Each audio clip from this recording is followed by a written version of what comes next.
সব বিষয়ে শিলং সালাউদ্দিন নাক গলাবে কেন? উনি স্বরাষ্ট্র মন্ত্রণালয়ের দায়িত্বে আছে, উনি স্বরাষ্ট্র মন্ত্রণালয়ের বিষয়টা দেখবেন।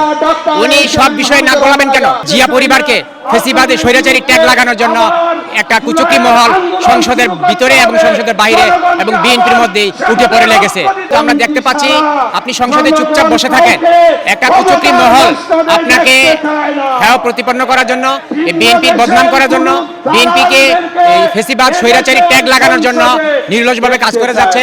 তারা ফেসিবাদের দোষর, স্বৈরাচারের দোষর এবং ভারতীয় রয়ের দালাল। তারাই বিএনপিকে বদনাম করার জন্য, তারেক রহমানকে বদনাম করার জন্য এবং রাষ্ট্রকে অস্থিতিশীল করার জন্য এবং জিয়া পরিবারকে ফেসিবাদে স্বৈরাচারী ট্যাগ লাগানোর জন্য একটা কুচক্রী মহল সংসদের ভিতরে এবং সংসদের বাইরে এবং বিএনপির মধ্যেই উঠে পড়ে লেগেছে। তাই আমরা আপনাকে বলবো, আপনি দেশের প্রধানমন্ত্রী, দেশের জনগণের কথা ভাবুন, আমরা আপনার সাথে আছি। আপনি বাবা মা আধিপত্যবাদের বিরুদ্ধে লড়াই করেছিলেন, আপনিও ভারতীয় আধিপত্যবাদের বিরুদ্ধে লড়াই করুন।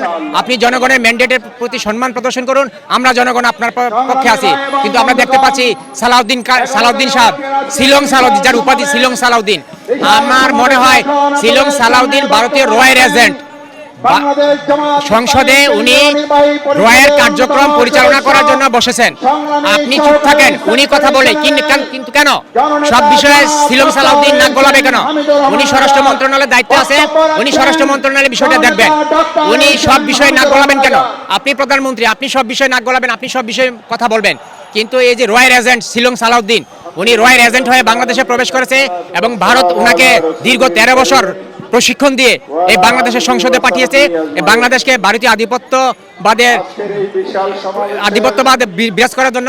তাই আপনাকে বলবো, এই শিলং সালাউদ্দিন থেকে আপনি দূরে থাকুন এবং শিলং সালাউদ্দিনকে আপনি কঠোর নজরদারিতে রাখুন। উনি ভারতের রয়ের এজেন্ট এই সংসদে বাস্তবায়ন করতে চাচ্ছে এবং এই দেশে রয়ের কার্যক্রম উনি পরিচালনা করতেছে। তাই শিলং সালাউদ্দিনকে বলবো, আপনি দেশের সাথে জনগণকে গাদ্দারি করবেন না, দেশকে ভারতীয় আধিপত্যবাদের জড়িয়ে দিবেন না।